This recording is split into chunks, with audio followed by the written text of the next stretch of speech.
नमस्कार। वासुदेवा एजुकेशन के online learning platform में आप सभी का स्वागत है।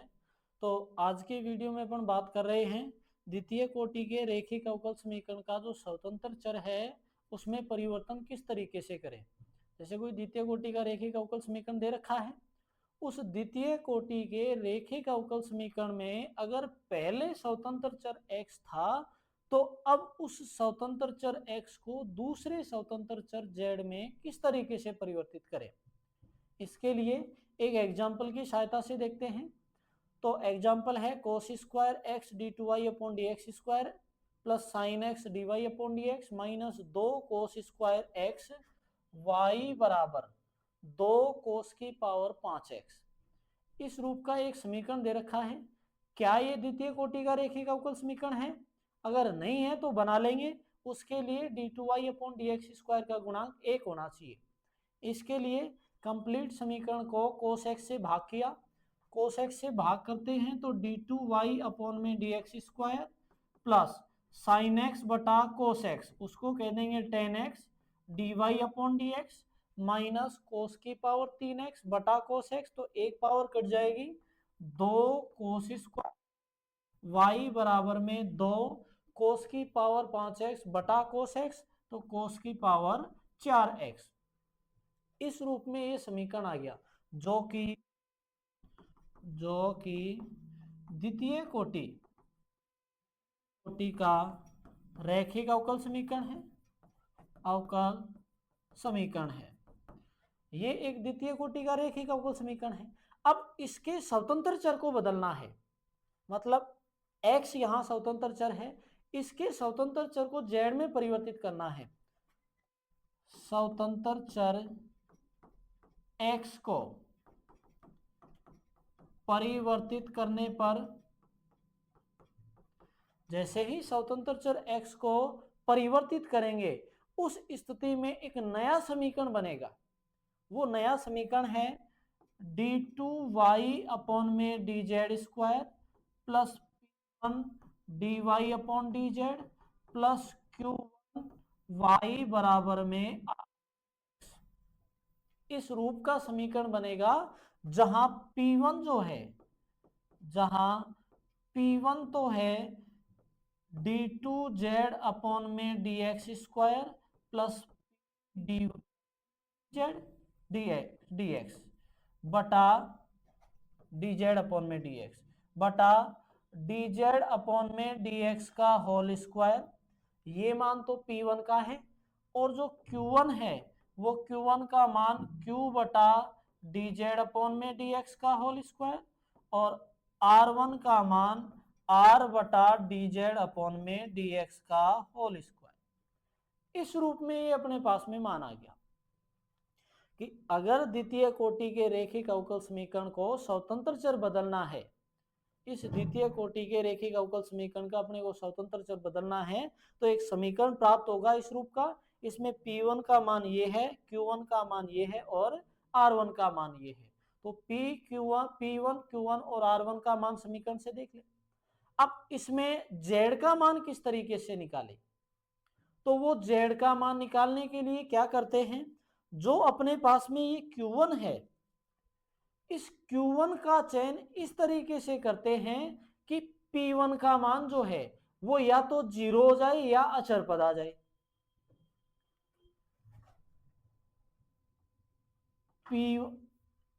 Q1 का चुनाव इस तरीके से करते हैं भाई, जो Q1 है उसका चुनाव इस तरीके से करते हैं कि जो P1 है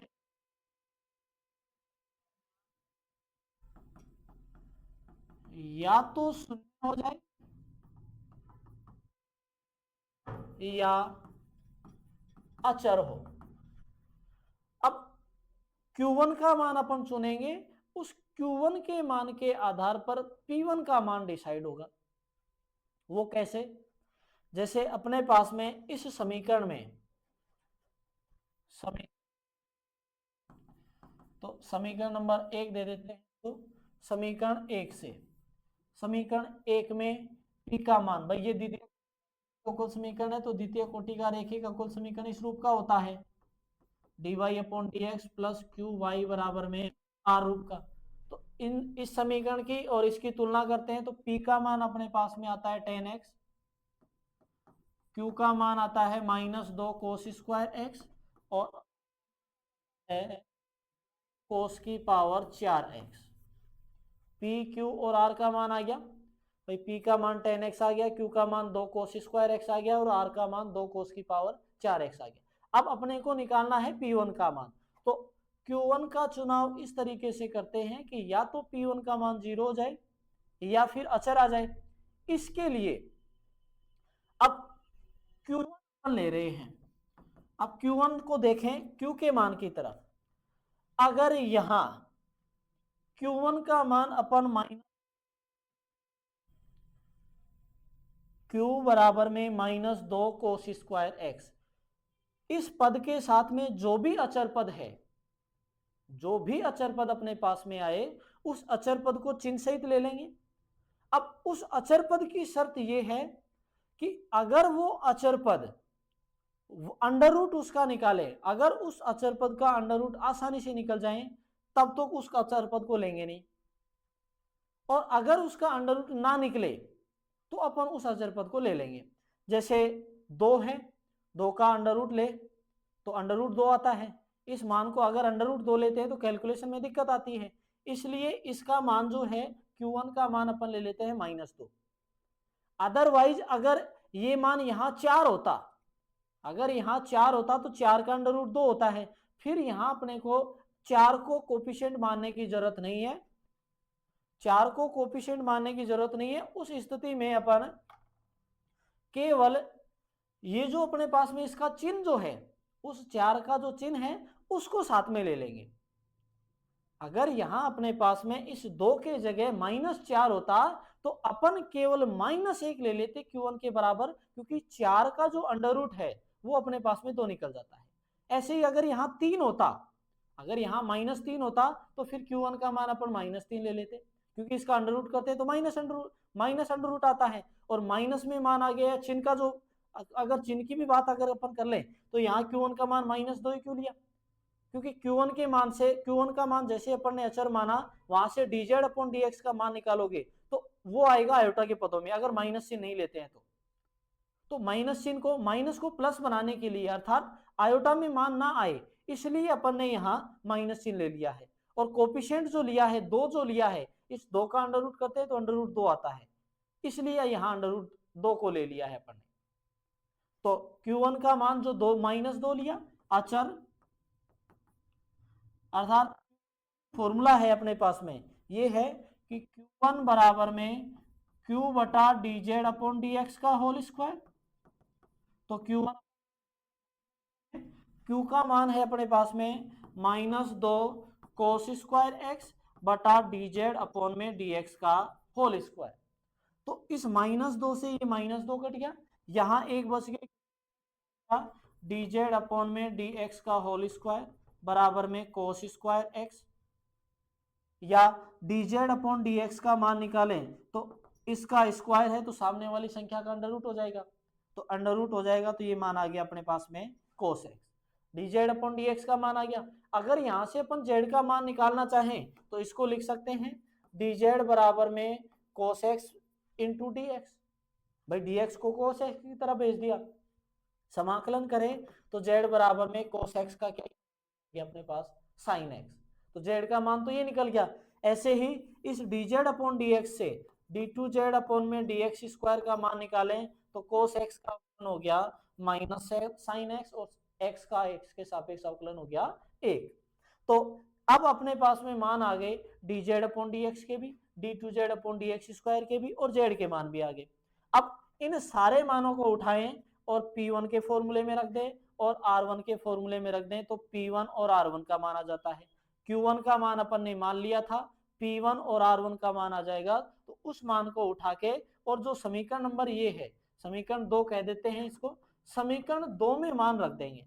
2 में मान रखने पर वो या तो वो एक अपने पास में अचर गुणांकों वाला रेखिक अवकल समीकरण बनेगा या फिर वो बनेगा समघाती रेखिक अवकल समीकरण।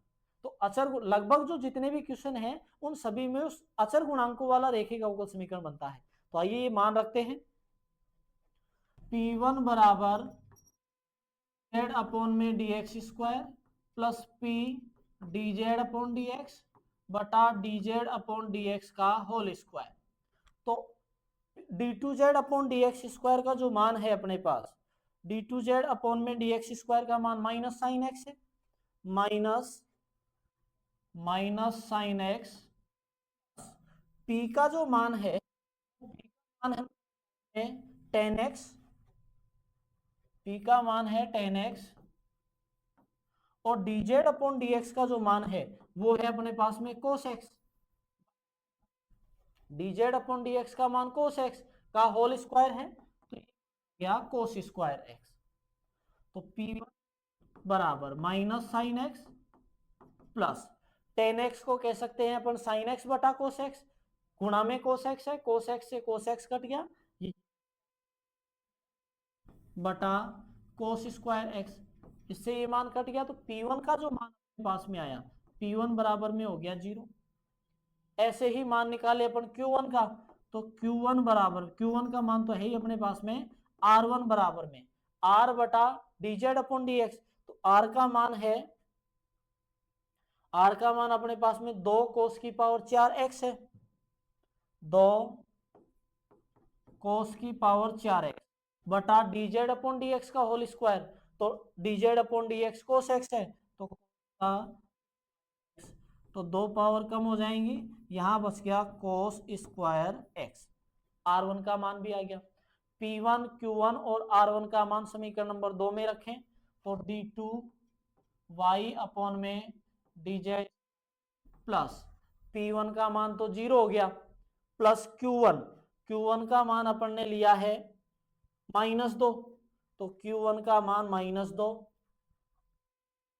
-2y बराबर में R1 का मान आ गया cos स्क्वायर x। अपने पास में ये मान आ चुके हैं। तो अब चूंकि यहां अगर देखा जाए, यहां अगर देखें तो d2y अपॉन में dz स्क्वायर माइनस 2y बराबर में 2 cos स्क्वायर x। अब यहां मान अपने पास में क्या है, स्वतंत्र चर यहां अपने पास में है z। अगर यहां स्वतंत्र चर z है तो 2 cos स्क्वायर, तो यहां अपने को अपने पास में मान रखना पड़ेगा z में।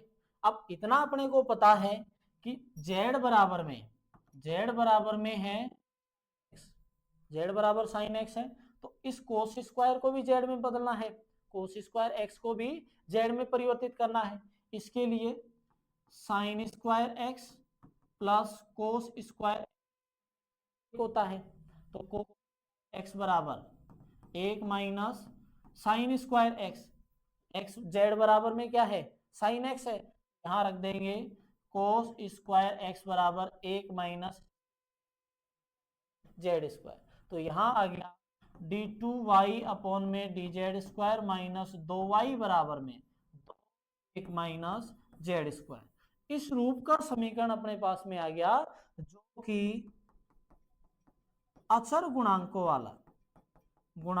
वाला रैखिक अवकल समीकरण है, रैखिक अवकल समीकरण है। ये जो समीकरण अपने पास में है वो अचर गुणांकों वाला रैखिक अवकल समीकरण है। अचर गुणांकों वाले रैखिक अवकल समीकरण का जो हल निकालते हैं वो अपने पास में आता है पूरक हल प्लस में विशिष्ट हल। तो पूरक हल निकालना है तो इस मान को 0 के बराबर लेना पड़ेगा, तो ये समीकरण बन जाएगा d2 पूर्व सॉरी qx को 0 के बराबर लेना है, और d2 अपॉन में dz2 की जगह d स्क्वायर अवकल संकारक, तो d स्क्वायर माइनस 2y या 2 1 माइनस जेड स्क्वायर रूप में आ गया। अगर इसका हल निकालना है तो पूरक हल प्लस में विशिष्ट हल आएगा। पूरक हल के लिए इस मान 0 के बराबर स्क्वायर लिखा है, ये है अवकल संकारक d2 अपॉन में dz2 के जगह d स्क्वायर लिया है।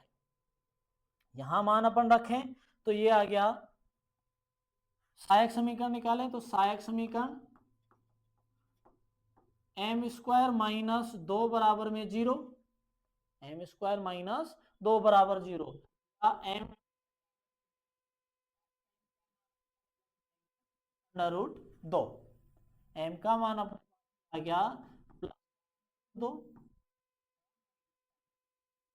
सहायक समीकरण के जो मूल हैं, सहायक समीकरण के मूल समिश्र हैं तथा सहायक समीकरण के मूल वास्तविक हैं तथा अलग अलग हैं। तो वास्तविक और अलग अलग मूल के लिए जो पूरा में आएगा वो आ जाएगा C1 e की पावर अंडर रूट 2, स्वतंत्र चर इसका है z, प्लस C2 e की पावर √2 z। z के जगह अपने पास में मान है, z के जगह मान की पावर अंडर रूट 2, z का मान था अपने पास में sine x plus under z के जगह साइन x। ये तो पूरा कल आ गया। विशिष्ट हल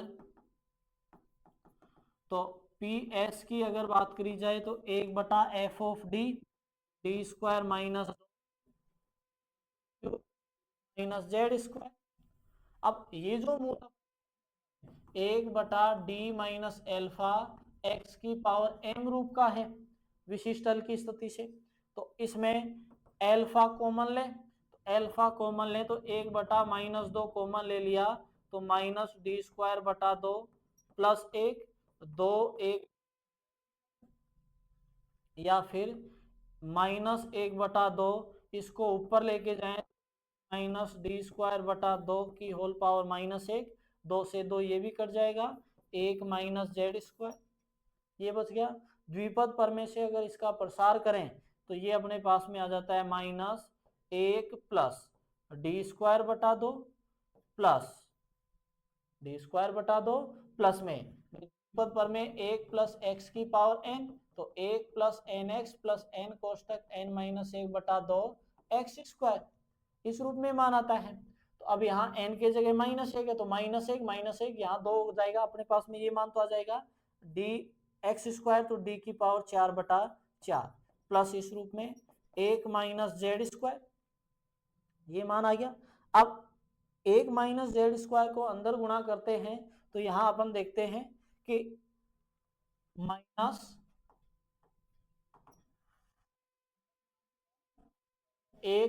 z² पहला पद प्लस में 1/2 d² का मतलब हो गया d² 1 z², तो 1 z² का z के सापेक्ष 2 बार अवकलन, 1 d² का मीनिंग, तो इसका करोगे तो 0, z² का एक बार अवकलन किया -2z और फिर से अवकलन करोगे तो -2, तो यहां आ गया अपने पास में ये मान आ गया -2 प्लस 1/4 d की पावर 4 1 z²।